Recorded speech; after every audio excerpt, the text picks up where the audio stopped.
Hello friends, welcome to Nirmala's kitchen. இன்றைக்கி நம்ம அருமையான ஒரு ஈவினிங் ஸ்நாக்ஸ் தாங்க பார்க்க போகிறோம்.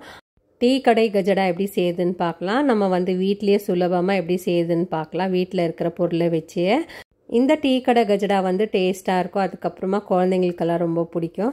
நம்ம சின்ன பிள்ளைங்களா இருக்கும்போது இது கடையில் தான் சாப்பிட்ருக்கோம். இப்போ நம்ம சுலபமாக வீட்டிலே எப்படி செய்யுதுன்னு பார்க்கலாம் வாங்க. அதுக்கு முன்னாடி நம்ம சேனல் சப்ஸ்கிரைப் பண்ணிவிட்டு பெல் சிம்பிள் தட்டிடுங்க. வாங்க வீடியோக்குள்ளே போகலாம். வீடியோவை கடைசி வரைக்கும் ஸ்கிப் பண்ணாமல் பாருங்கள் ஃப்ரெண்ட்ஸ். முதல்ல மிக்ஸி ஜார் எடுத்துக்கலாம். நம்ம ஒரு முட்டை உடச்சி அதில் ஊற்றிக்கலாம். நம்ம அதுக்கப்புறம் ஒரு கப் அளவுக்கு நான் சுகர் எடுத்திருக்கேன். இது ரெண்டையும் ஒன்றா சேர்த்துட்டு நம்ம மிக்சியில் பல்ஸ் மோடில் போட்டு எடுத்துன்னு வந்துடலாம். பாருங்கள், இந்த அளவுக்கு நல்லா நைஸாக இருக்கணும். இது வேறு பாத்திரத்தில் நம்ம ஊற்றி வச்சுக்கலாம். ஒரு 3லேருந்து 4 டேபிள் ஸ்பூன் அளவுக்கு நான் எண்ணெய் சேர்த்துக்கிறேன். இது எண்ணெய்னா சேர்க்கலாம், நம்ம இல்லை நெய்யனா சேர்த்துக்கலாம். நான் இன்றைக்கி எண்ணெய் தான், ரீஃபண்ட் ஆயில் தான் சேர்க்குறேன். நான் இந்த வாசனை இல்லாத எண்ணெய் நம்ம சேர்த்துக்கலாம். சேர்த்துட்டு இதை நல்லா பீட் பண்ணி கொடுக்கலாம். இப்போ இந்த மிக்ஸி ஜார்லேயே நான் கொஞ்சமாக தண்ணி சேர்த்துட்டு இத்தையும் சேர்த்துக்கிறேன். நான் சேர்த்துட்டு அதுக்கப்புறமா நம்ம பீட் பண்ணி கொடுக்கலாம். நல்லா இது நல்லா நுர வர மாதிரி நம்ம பீட் பண்ணி எடுத்தால் நமக்கு கஜடா நல்லா வரும். இப்போ இது கூடவே நம்ம 1/4 டீஸ்பூன் அளவுக்கு உப்பு சேர்த்துக்கலாம். 1/4 டீஸ்பூன் அளவுக்கு பேக்கிங் சோடா சேர்த்துக்கலாம். அதாவது ஆப்போ சோடா தான் நான் சேர்க்குறேன். உங்கள்கிட்ட ஆப்போ சோடா இல்லைன்னா நீங்கள் பேக்கிங் பவுடர் கூட சேர்த்துக்கலாம். சேர்த்துட்டு இதை நல்லா மிக்ஸ் பண்ணி கொடுத்துக்கலாம். அதுக்கப்புறம் 1 டீஸ்பூன் அளவுக்கு நான் ஏலக்காய் பவுடர் சேர்க்குறேன். இது நான் பவுடர் பண்ணி வச்சுருக்கிறேன் ஏலக்காய் தான் சேர்க்குறேன். நான் இது சேர்த்துக்கு 2 கப்பு மைதா மாவு எடுத்திருக்கேன். நீங்கள் மைதா வேண்டானா நீங்கள் கோதுமை மாவில் கூட செஞ்சுக்கலாம். நான் முதல்ல 1 கப் அளவுக்கு சேர்த்துக்கிறேன். நான் சேர்த்துட்டு இதை மிக்ஸ் பண்ணி கொடுக்கலாம். நல்லா மிக்ஸ் பண்ணிவிட்டு அதுக்கப்புறம் இன்னும் மாவு நான் சேர்த்துக்க போகிறேன். பாருங்கள், நான் இன்னும் கொஞ்சம் மாவு கூட சேர்த்துக்கிறேன். டோட்டலாக நான் 2 கப்பு சேர்த்துருக்கேன். அதுக்கப்புறம் 1/4 கப்பு நம்ம ரவை சேர்த்துக்கலாம். வறுத்த ரவைனா சரி, வறுக்காத ரவைனா சரி, ரவை சேர்த்துக்கலாம்.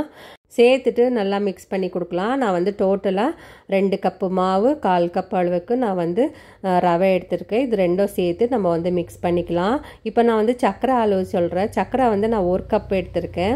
உங்களுக்கு இன்னும் இனிப்பு ஜாஸ்தி வேணும்னா 1.5 கப் அளவுக்கு நீங்கள் சுகர் சேர்த்துக்கலாம். எனக்கு இனிப்பு இவ்வளோவே போதுன்றதுனால நான் 1 கப் எடுத்துக்கினேன். பாருங்கள், இப்போ நான் நல்லா பிசைஞ்சு கொடுக்குறேன். இப்போ கொஞ்சம் தண்ணியாக இருக்கிற மாதிரி தெரியுது.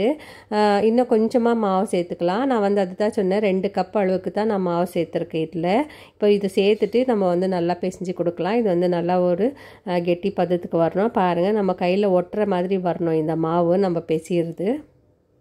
இப்போ மாவு பிசைஞ்சாச்சு. பாருங்கள், இந்த அளவுக்கு நம்ம மாவு பிசைஞ்சிக்கணும். உங்களுக்கு கையில் ஒட்டுற மாதிரி இருந்துச்சுன்னா நம்ம தண்ணி தொட்டு தான் நம்ம இதை உருண்டையாக பிடிக்க போகிறோம். இப்போ இதை நம்ம ஒரு 20 நிமிஷத்துக்கு நம்ம மூடி போட்டு வச்சிடறோம். இப்போ பாருங்கள், கையில் ஒட்டலை. நம்ம கை கழுவிட்டு நம்ம தொட்டு பார்த்தோம்னா கையில் ஒட்டாது. ஸோ இந்த அளவுக்கு நம்ம மாவு பிசைஞ்சு எடுத்துக்கணும். நம்ம செக் பண்ணிக்கலாம். முதல்ல நல்லா உருண்டை பிடிக்கிறதுக்கு வருது பாருங்கள். இந்த அளவுக்கு தான் நம்ம மாவு வச்சுக்கணும். இப்போ இதை மூடி போட்டு வச்சிடலாம் ஒரு 20 நிமிஷத்துக்கு. இந்த மாவு ஊறுறதுக்குள்ளே நம்ம எண்ணெய் காய வச்சுக்கலாம். இப்போ கடாய் எடுத்துக்கிறேன். நான் கடாய் ஃபுல்லாக நான் எண்ணெய் சேர்த்துக்கிறேன். இது காயட்டும். இப்போ பாருங்கள், 20 நிமிஷம் ஆயிடுச்சு. நம்ம ஓப்பன் பண்ணி பார்க்கலாம். மாவு நல்லா ஊறிருக்கு. இப்போ நம்ம கையில் தண்ணி தொட்டுக்கலாம். தண்ணி தொட்டுட்டு இதை நல்லா உருண்டையாக பிடிக்கலாம். நமக்கு எவ்வளோ பெரிய கஜடா வேணுமோ அவ்வளோ பெரிய மாவு உருண்டை எடுத்துக்கலாம். பாருங்கள், நான் ஒரு மீடியம் சைஸ் எடுத்திருக்கேன். இது எண்ணெயில் போட்ட உடனே இது நல்லா உப்போம்.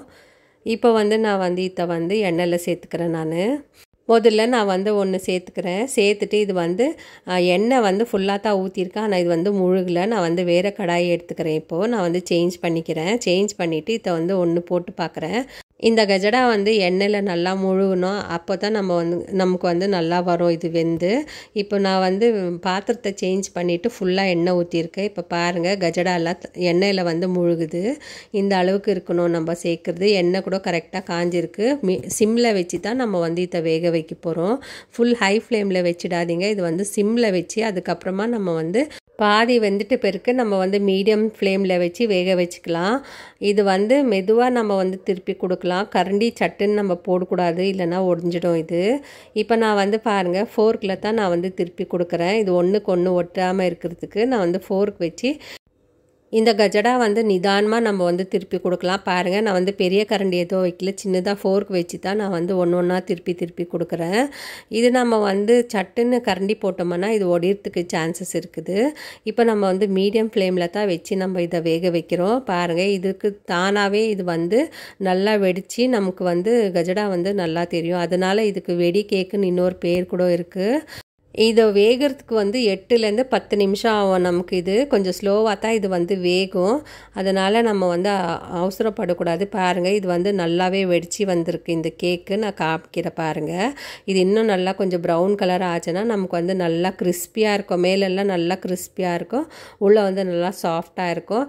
ஸோ நீங்களும் இந்த மாதிரி ட்ரை பண்ணி பாருங்கள். ரொம்ப ஈஸி தான் வீட்டில் செய்கிறது இந்த கேக்கு. இப்போ வந்து கேக் வந்து ரெடி ஆயிடுச்சு. இப்போ கஜடா வந்து நல்லா வெந்து வந்துடுச்சு. நம்ம வந்து வேறு தட்டில் எடுத்து வச்சுக்கலாம். பாருங்கள், நல்லா வெந்து இது வந்து நல்லா வெடித்து வந்திருக்கு. அதனால தான் இதுக்கு வந்து வெடி கேக்குன்னு சொல்லுவாங்க. ஸோ இது மாதிரி நீங்களும் ட்ரை பண்ணி பாருங்கள். இது வந்து நல்லா சாஃப்டாகவும் இருக்கும், உள்ளே மேலே வந்து நல்லா கிறிஸ்பாக இருக்கும். இந்த கலர் போதும் நமக்கு. இது வந்து நல்லா ஒரு கோல்டன் ப்ரௌன் வந்திருக்கு. இந்த கஜடா வந்து டீ டைம் ஸ்நாக்ஸ்க்கு ரொம்ப அருமையாக இருக்கும். அதுக்கப்புறம் குழந்தைங்களுக்கு டிஃபனுக்கு கொடுத்து அனுப்பலாம். பாருங்கள், டீ கடை கஜடா வந்து வீட்லேயே எவ்வளோ சுலபமாக நம்ம செஞ்சிட்டோம். முட்டை பிடிக்காதவங்க முட்டையை ஸ்கிப் பண்ணிவிட்டு 1 டேபிள் ஸ்பூன் நெய் சேர்த்து நீங்கள் வந்து மிக்ஸ் பண்ணி செய்யலாம். இப்போ வந்து நான் உடைச்சி காமிக்கிறேன் பாருங்கள் எவ்வளோ நல்லா வந்திருக்குன்னு. உள்ளே வந்து நல்லா சாஃப்டாக, மேலே வந்து நல்லா கிறிஸ்பியாக வந்திருக்கு. டேஸ்ட் வைஸில் அட்டகாசமாக இருந்துச்சு. ஸோ நீங்களும் இதை ட்ரை பண்ணி பாருங்கள் வீட்டில். டீ கடை கஜடா வந்து ரெடி ஆயிடுச்சு. நம்ம வந்து சாப்பிட்டு பார்க்கலாம். இப்போ இந்த வீடியோ பிடிச்சிருந்தா லைக் பண்ணுங்கள், ஷேர் பண்ணுங்கள், சப்ஸ்கிரைப் பண்ணுங்கள். தேங்க்யூ.